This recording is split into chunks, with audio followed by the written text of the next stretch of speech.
dear students, my dear friends, you are watching English classes by Suraj sir.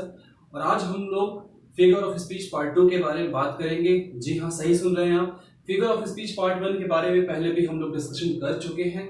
अगर आपने नहीं देखा है तो वो वीडियो तुरंत जाकर के देखिए। बहुत ही इंपॉर्टेंट कलेक्शन है फिगर ऑफ स्पीच का।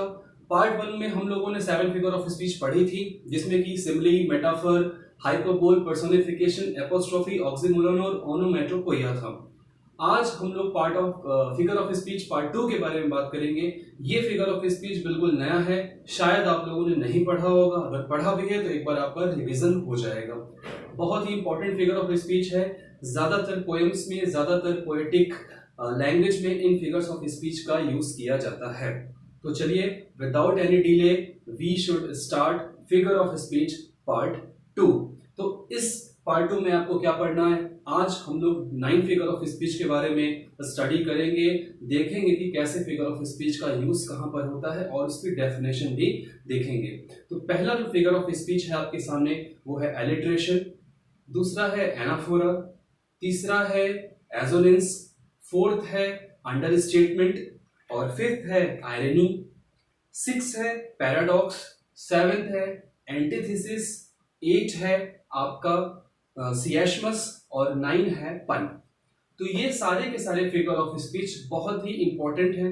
ऐसा नहीं है कि सिर्फ यही फिगर ऑफ स्पीच है, इसके अलावा भी बहुत सारे फिगर्स ऑफ स्पीच है, लेकिन ये सारे वो इंपॉर्टेंट फिगर ऑफ स्पीच है जो ज्यादातर पोएम्स में देखने को मिलते हैं। तो आप एक एक फिगर ऑफ स्पीच बहुत ही ध्यान से देखिएगा। जहां भी आपको प्रॉब्लम होगी आप वीडियो को रिवाइंड कर लीजिएगा, बैकवर्ड कर लीजिएगा और अपने अकॉर्डिंग उसको देखते रहिएगा। तो चलिए स्टार्ट करते हैं पहली फिगर ऑफ स्पीच से, जिसका नाम है एलिट्रेशन। तो यहां आप सामने देख रहे हैं एलिट्रेशन में क्या है। Alliteration the use of the same sound at the beginning of words that are near each other. इसका मतलब क्या हो गया? The same sound at the beginning of words. जो भी वर्ड आपका स्टार्ट होगा उसका जो साउंड होगा, बिगिनिंग होगा, जो साउंड होगा बिगिनिंग का, वो बगल वाले वर्ड्स के, उसके नियर में जो वर्ड है उसके जैसा ही होगा। तो आप एग्जांपल देख रहे हैं, यहां लिखा हुआ है सारा's 7 siblings like to sing। तो सारा 7 सिबलिंग लाइक टू सिंग, ये आपके सामने जो 4 वर्ड्स दिख रहे हैं, सारा, 7 सिबलिंग्स, सिंग, ये सबके देखिए, सबका जो फर्स्ट अल्फाबेट है एस वो सेम है और सबका साउंड भी सेम निकल रहा है, सारा, 7 सिबलिंग, सिंग। ओके, सेकेंड एग्जाम्पल में देखिए शी सेल्स, सी सेल्स। तो तीनों ही जो वर्ड हैं वो सिमिलर साउंड कर रहे हैं, सिमिलर कॉन्सोनेंट से स्टार्ट हुए हैं, तो इस तरह से ये एलिट्रेशन हो जाता है। थर्ड एग्जांपल भी आप देख सकते हैं, निक नीडेड न्यू नोटबुक्स। तो निक, एन एन एन एन, तो ये सारे वर्ड भी सिमिलर साउंडिंग वर्ड हैं, कॉन्सोनेंट से स्टार्ट हुए हैं, तो ये भी एलिट्रेशन हो जाएगा। क्लियर है? तो एलिट्रेशन में क्या करते हैं, रिपीटिशन ऑफ वर्ड्स होता है सेम साउंडिंग का। क्लियर? अब तो आपको एलिट्रेशन समझ में आ गया होगा। तो चलिए अब हम लोग दूसरे फिगर ऑफ स्पीच पे चलते हैं, जिसका नाम है एनाफोरा। अब एनाफोरा में आप देखिए क्या है, the repetition of a word or phrase at the beginning of clauses. जो भी सेंटेंस आपका शुरू हो रहा है, जो भी क्लॉज शुरू हो रहा है, वहां पर पूरा का पूरा वर्ड ही रिपीट हो जाएगा, पूरा का पूरा वर्ड रिपीट हो जाएगा। ध्यान दीजिएगा, हर एक नए सेंटेंस में वर्ड रिपीट हो जाएंगे, क्लॉज में वर्ड रिपीट हो जाएंगे। तो आपके सामने एग्जांपल लिखा हुआ है, learning is everything, learning is magical, learning is life. तो ये तीन जो आपके सामने फ्रेज दिए हुए हैं, क्लॉज दिए हुए हैं, इन तीनों ही क्लॉज का जो फर्स्ट वर्ड है लर्निंग वो सिमिलर है, इसलिए ये एनाफोरा हो जाएगा। सेकेंड एग्जाम्पल में भी आप देख सकते हैं, आई केम, आई सॉ, आई कंकर्ड। तीनों में आई शुरू हो रहा है, तो तीनों ही जो फ्रेज हैं आई से शुरू हो रहे हैं, तो ये भी एनाफोरा हो जाएगा। थर्ड में देखिए, mad word, mad king, mad composition. Mad word repeat हो रहा है, मैड वर्ड हर एक सेंटेंस, हर एक फ्रेज, हर एक क्लॉजेस में रिपीट हो रहा है, तो इसलिए ये भी एनाफोरा हो जाएगा। ओके, तो एनाफोरा आपको समझ में आ गया होगा। चलिए अब हम लोग तीसरे फिगर ऑफ स्पीच पर चलते हैं, जिसका नाम है एजोनेंस। अब एजोनेंस में आप देखिए क्या लिखा हुआ है, the use of words that have the same or very similar vowels sound near one another. The use of word that have same or very similar vowel sound, same या similar vowel sound होगा near one another, ऐसे words में जो आसपास होंगे। Clear है? तो उसका फर्स्ट एग्जांपल देखिए आपके सामने है, समर फन। समर फन, दो ही वर्ड है यहाँ पर, समर के एस के बाद यू आ रहा है और सेकेंड वाले वर्ड में एफ के बाद यू आ रहा है, दोनों का साउंड सिमिलर है, समर फन, समर फन। तो यहाँ पर फिगर ऑफ स्पीच क्या हुई, एजोनेंस। सेकेंड एग्जांपल में आप देखिए, rise high in the bright sky, rise high in the bright sky, rise का आई, हाई का आई और ब्राइट का आई और स्काई का वाई, ये सिमिलर वाउल साउंड दे रहे हैं। तो फिगर ऑफ स्पीच कौन सी हुई, एजोनेंस। तो ठीक है, एजोनेंस में आपने देखा कि सिमिलर वाउल साउंड होगा।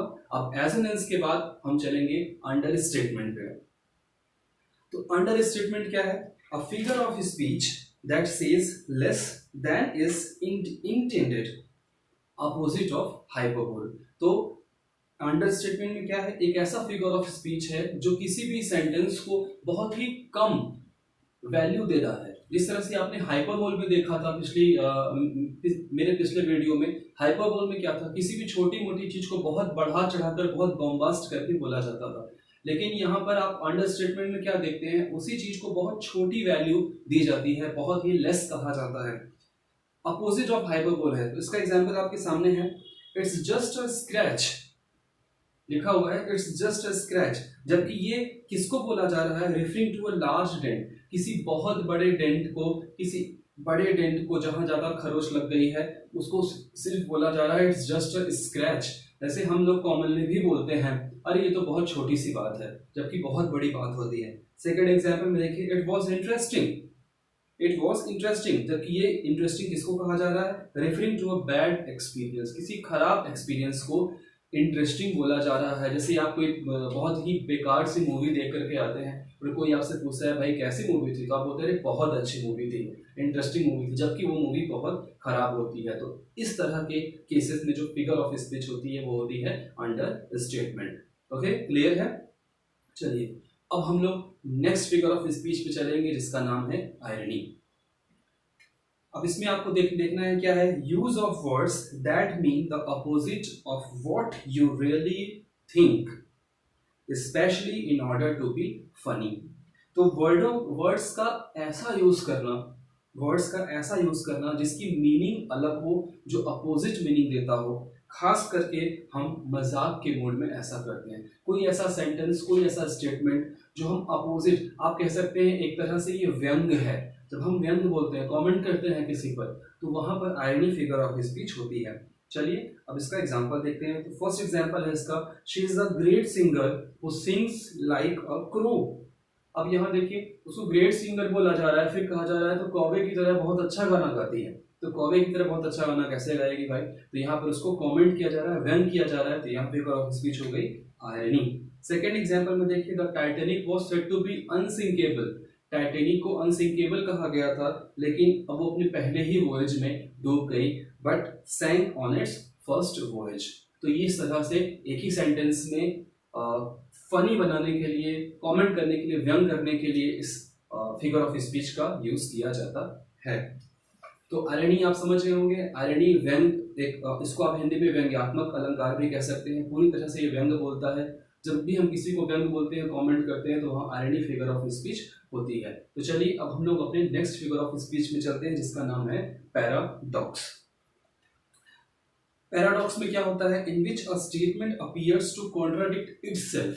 एक ऐसा स्टेटमेंट जो अपने आप को ही कॉन्ट्राडिक्ट करता है, अपने आप में ही वो अपोजिट होता है, अपने आप में ही वो व्यंग करता है, कॉन्ट्राडिक्ट करता है। ओके, इसका एग्जांपल आपके सामने है, this is the beginning of the end.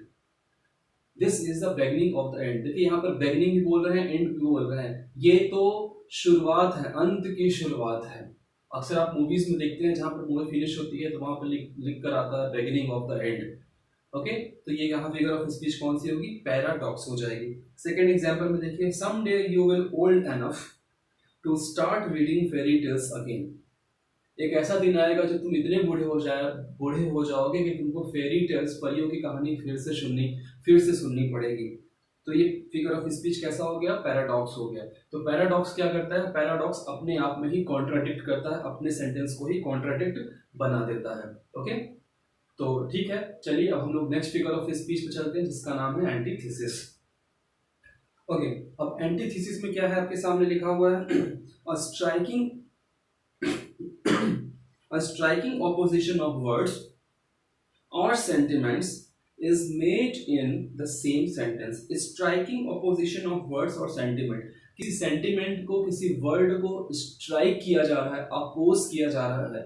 ध्यान समझिएगा, किसी सेंटिमेंट को अपोज कर रहे हैं हम, अगर वो ऐसा किसी सेंटेंस में है तो वहां पर एंटीथेसिस फिगर ऑफ स्पीच हो जाएगी। इसका एग्जांपल देखिए, to err is human, to forgive divine।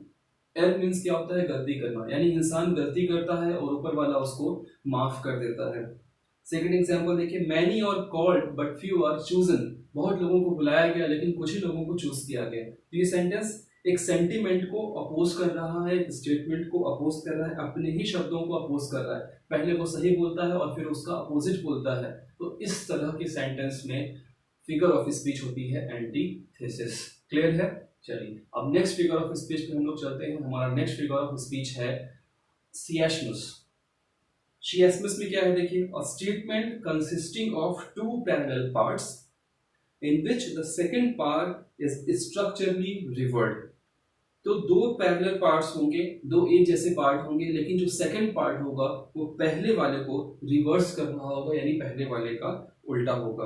तो देखिए एग्जांपल आपके सामने क्या है, the famous chef said people should live to eat not eat to live।